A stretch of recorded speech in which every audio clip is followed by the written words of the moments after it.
I folded the envelope slowly that morning. No ribbon, no card. Just clean, sealed white paper, 3 months of rent tucked inside, paid in full. I'd called her landlord the week before and asked for the total. $2, $147.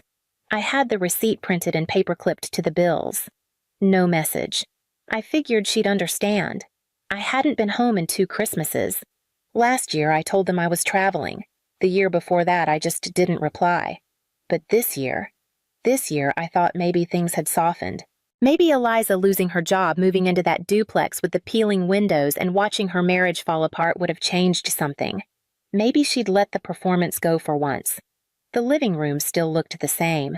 Same garland along the fireplace, same white tree with blue ornaments, same scratchy red stockings with glitter glue names from when we were kids. Mine was still hanging Marin in crooked gold glitter, but someone had pushed it behind the plant stand. The gift exchange was halfway through when I stepped forward. I waited until Eliza had finished unwrapping her third surprise of the night, a personalized cheese board from Mom, and then I handed her the envelope. Quiet, no fanfare. "This should cover January through March," I said. She raised an eyebrow, peeled the seal open like she was unwrapping junk mail. Her fingers brushed the money, the receipt. She looked at it, blinked once, and then smiled sharp and showy, the kind of smile she used to pull before a high school debate. "Oh, wow," she said loudly, waving the envelope for everyone to see. "Someone's trying to buy her way back into the family." Laughter broke out like a champagne cork. Not just a chuckle, real full-throated laughter. Uncle Joel clapped. Dad leaned back with his beer. Mom gave that tight little laugh she always did when Eliza landed a jab. And no one, not one person, asked what was inside. I stood there holding my coffee mug, fingers warm on the outside, freezing on the inside. No one said thank you. No one asked what it meant. No one cared what it took to show up with that envelope in the first place. So I reached forward, slipped it back from Eliza's hand without a word, and slid it into my coat pocket. "Good to know," I said. The room went quiet. Eliza blinked. Mom's smile faltered. The heat dropped like someone had opened a window. I didn't say goodbye. I didn't slam a door. Just stepped outside and let the cold night air slap the sting off my face. And the strange part is not a single one of them followed. When people say families drift apart, they usually mean distance or time or politics. But mine didn't drift. Mine selected. One person at a time. It started slow, the way rot does under the paint behind the walls. I was 15 when I noticed Mom stopped mentioning my name when she talked about the girls. She'd say Eliza's taking honors classes, or Eliza got asked to winter formal, but never Marin got into the math competition, or Marin helped repaint the porch. I was there. I was always there. But I was the quiet one, the practical one. The one who packed her own lunch and fixed the Wi-Fi and didn't complain when Eliza's drama took over the dinner table. When Eliza didn't get into Duke, Mom cried for a week. When I got into UT Austin on a scholarship, she said, "That's good. Close to home." I moved into the dorms anyway. By the time I graduated, Eliza was married. Big wedding. Backyard tent string lights, catered barbecue. I wasn't in the bridal party. I was the girl folding napkins with Aunt Jen and being told not to bring a +1 because space is tight. She divorced 2 years later. No one talked about it much except to say he didn't deserve her. They never said what she did to deserve better. I knew things I'd heard, the late-night calls, the slurred voicemails. But I stayed quiet. That's what I was good at. Not making things worse. Then came the call about Mom's surgery. Nothing serious, outpatient. But I drove up anyway. 3 hours, left work early. When I walked into the waiting room, Eliza was already there holding court with 2 of Mom's friends sipping a latte. She looked me up and down, then turned back to her conversation. Didn't even say hi. That was the same visit where Dad accidentally let it slip that Eliza had moved into the spare unit on the family property. "She's getting back on her feet," he said, like she was some brave pioneer. I'd offered to help pay Mom's post-op expenses. He said, "That's not necessary. Eliza's already taken care of it. I still sent a check. That was 2 years ago. Since then, I've been more of a footnote than a daughter. I wasn't invited to Dad's retirement dinner. I wasn't included on the group thread about selling Grandma's piano. One day, I logged into Facebook and saw that Mom had updated her profile photo to one of her and Eliza on a beach trip I'd never heard about. I commented, "Looks like fun." The comment was deleted within the hour. That's when I stopped asking to be included. But I didn't stop helping. I still Venmo'd Mom every month for her prescriptions. I still mailed gift cards from Santa for Eliza's kids. I still showed up when Dad slipped on the stairs and needed help fixing the railing. Always as an extra set of hands, never as a name on the guest list. And still, for some reason I can't fully explain, I showed up this Christmas. I told myself it was tradition. I told myself it was time. But I think deep down I just wanted to see if anything had changed. Turns out it had. Just not in the way I hoped. Austin wasn't part of the plan. It was where the job offer happened to be, and at the time I didn't have anything keeping me anywhere else. I took the train down with 2 suitcases and a second-hand laptop. My first apartment was a 3rd-floor walk-up over a vape shop with cracked blinds and a stove that hissed when you lit it. I didn't complain. It was quiet. No one barged in. No one asked why I'd gone. The job was with a legal compliance firm that specialized in infrastructure audits. I learned to speak fluent bureaucrat, became fluent in the language of loopholes and signatures. I got promoted quietly. No party, just a new title in my email footer. That suited me fine. They never asked about it, my family, I mean. Mom would send vague one-line texts like, "Hope you're staying warm," or "Saw on the news Austin had a storm." Never anything more. But when her pharmacy bill went up, she sent me the PDF without a word. Just forwarded it. And I paid. Then came the dentist copay. Then the new tires for Dad's truck. Then the Eliza's phone broke and she's job hunting message. I sent money. I always did. I told myself it was easier than arguing. And it was. Once I accidentally paused a transfer by mistyping my PIN. Mom called within an hour. "Just wanted to make sure everything's okay," she said casually, too casually. The thing didn't go through this month. It was the only time she'd called me directly in over a year. I told myself I didn't mind. I had my own rhythm now, wake up early, work. Grocery shop, read, sleep. No drama, no tension. I had coworkers, a neighbor who said good morning, a mailbox with my name on it. I didn't need more. Then Derek arrived. We met at work, paired on a project nobody wanted, assessing risk compliance on state-owned bridges. He was all sleeves rolled up, speaks in stats, swears at Excel Energy. On the second day, he brought me a coffee without asking how I take it, just said, "Figured it couldn't hurt." It didn't. He was the kind of person who remembered which snacks you liked and didn't make a show of it. The kind who asked about your day, then actually listened. He had a rescue dog named June and parents who lived 20 minutes away. When he invited me to their Sunday dinner, I said yes before I could think of a reason not to. They weren't extraordinary people, but they were kind in ways I'd forgotten people could be. His mom made banana pudding from scratch. His dad told slow jokes and always offered seconds. No one asked what my job was or if I was seeing anyone. They asked if I liked green beans and if I wanted the end slice of meatloaf. I did. At first, I didn't tell Derek much. I kept my family vague, just "it's complicated" or "we're not close." He didn't push. Once after dinner, his mom asked if I had any siblings. I said yes. She said, "Older or younger?" I said, "Not sure anymore." The truth was, I didn't know what to call Eliza. We shared blood, a history, a house once. But lately it felt like I'd been erased from every version of our story. And the strange part, they didn't even seem to notice I was gone. Still, I kept sending money. Not because they asked, but because they never said thank you. And somehow, that silence felt like permission to keep going. A way to still exist, if only on paper. But that night, after the gift exchange, after the laughter, I opened my banking app and saw it clearly. $12,880. That's what I'd sent to my family over the past 18 months. No phone calls, no birthdays remembered, no photos, just deposits. And in return, they laughed. So I opened Venmo, typed in Eliza's name, entered $1, caption to match the "thank you forgot," and I hit send. The email wasn't meant for me. That much was obvious. It was a forward, probably by mistake. The subject line read, "Family Property Planning. Next steps, and somewhere in the thread tucked between pleasantries and spreadsheet attachments was a sentence that landed like a stone in my chest. Meeting to finalize usage of the second unit. Assuming Eliza continues sole occupancy.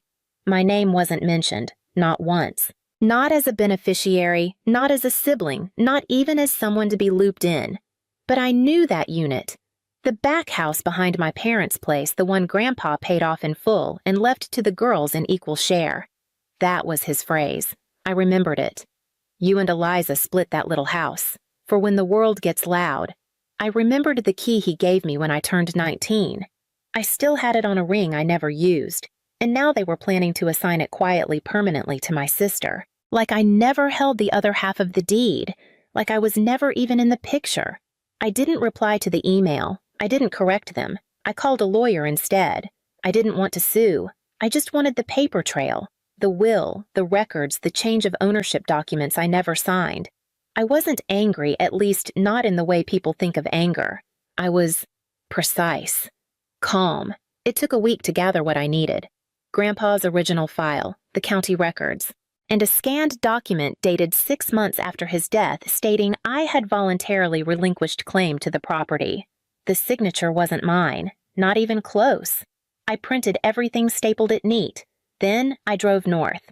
The family meeting was scheduled for Sunday afternoon at a mid-tier steakhouse they all liked, casual but private. I parked across the lot, watched from my car as Dad helped Mom out. Eliza trailed behind in a blazer she probably borrowed. Everyone looked comfortable, like they'd already decided. I waited until they were seated, then I walked in. The host blinked at me. "Party of..."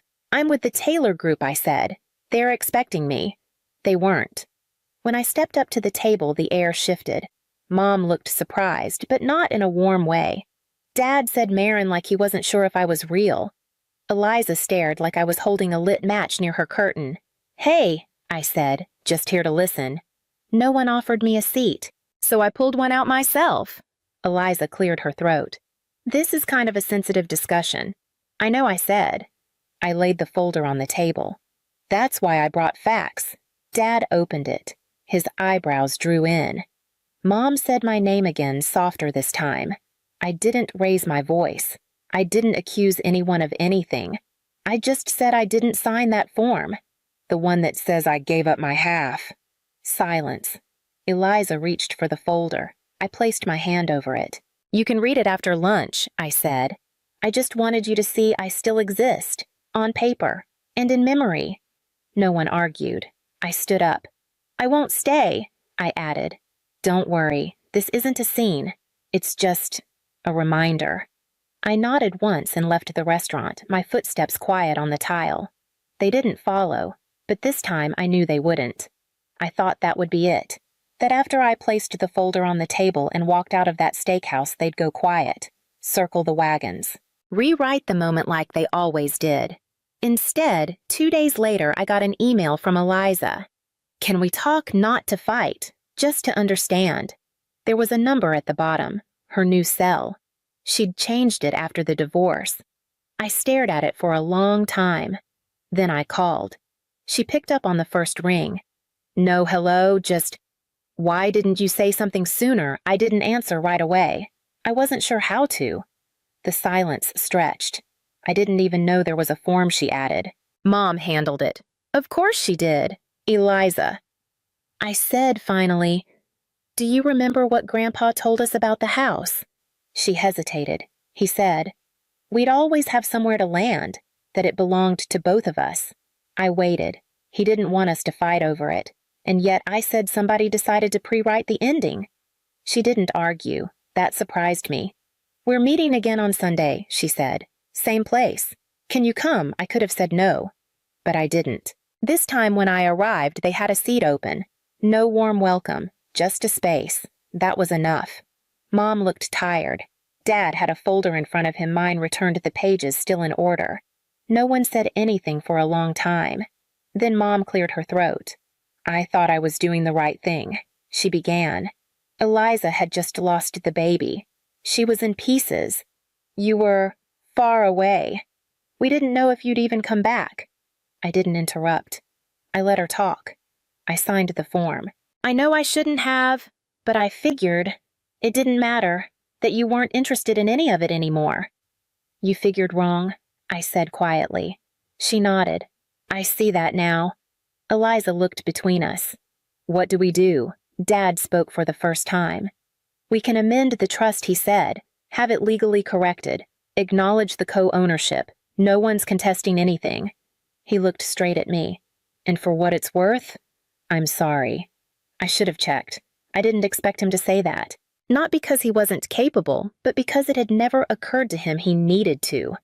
I'm not here to reclaim property, I said. You can keep the structure. I just want the name restored, officially, and permanently. Another pause. Then Eliza asked, why now? And there it was, the real question. I'm not asking to be part of the family, I said. I just want to make sure that when people look back, they don't see a version of this story where I never existed. Silence.